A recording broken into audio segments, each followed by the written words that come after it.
IAS அதிகாரிகளை அடிக்கடி மாற்றி அரசு நிர்வாகத்தை முடக்கக்கூடாது என்றும் துறை செயலாளர்களுக்கு 2 ஆண்டு உறுதி செய்யப்பட்ட பணிக்காலம் தேவை என்று பாமக நிறுவனர் ராமதாஸ் வலியுறுத்தியுள்ளது பரபரப்பை ஏற்படுத்தியுள்ளது.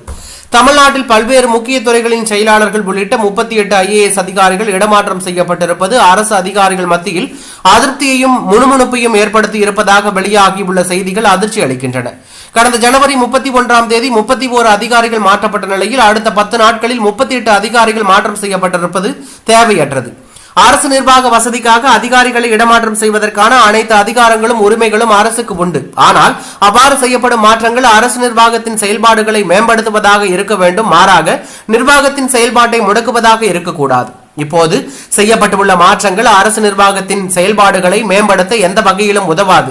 எடுத்துக்காட்டாக கடந்த ஜூலை மாதத்தில் தான் சுற்றுச்சூழல் துறை செயலாளராக இருந்த சுப்ரியா சாகு மருத்துவத்துறை செயலாளராகவும், அதற்கு சில மாதங்களுக்கு முன்பு வரை மருத்துவத்துறை செயலாளராக இருந்த செந்தில்குமார் சுற்றுச்சூழல் துறை செயலாளராகவும் மாற்றப்பட்டார்.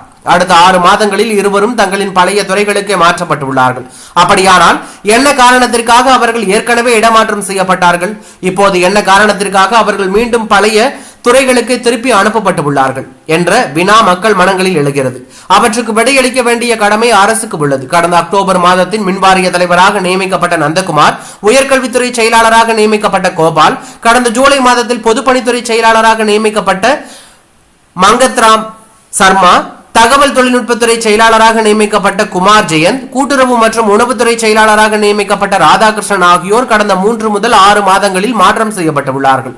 இவ்வளவு குறுகிய இடைவெளியில் ஒரு அதிகாரியின் செயல்பாட்டை எவ்வாறு மதிப்பிட முடியும்? பள்ளிக்கல்வித்துறை செயலாளராக இருந்தவர்கள் கடந்த சில மாதங்களில் 4 முறை மாற்றப்பட்டுள்ளார்கள். உயர்கல்வித்துறை செயலாளராக இருந்த கோபால் கடந்த சில மாதங்களில் 4 முறை பணியிட மாற்றம் செய்யப்பட்டுள்ளார்.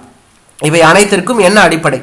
வருவாய் நிர்வாக ஆணையராக நியமிக்கப்பட்டிருந்த ராஜேஷ் லகானி அடுத்த சில வாரங்களில் மத்திய அரசு பணிக்கு சென்று விட்டார். மேலும் பல இந்திய ஆட்சி பணி அதிகாரிகளும் மத்திய பணிக்கு செல்ல விண்ணப்பித்திருப்பதாக கூறப்படுகிறது. இதன் மூலம் அவர்கள் தமிழ்நாட்டில் பணியாற்ற விரும்பவில்லை என்று தெரிகிறது.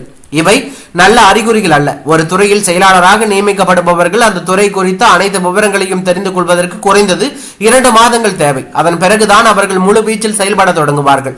அதற்கு உள்ளாகவே அவர்களை பணியிட மாற்றம் செய்து புதிய பணியில் அமர்த்தும் போது அரசு நிர்வாகத்தின் செயல்திறன் பாதிக்கப்படும். இத்தகைய அணுகுமுறையை தமிழக அரசு கைவிட வேண்டும்.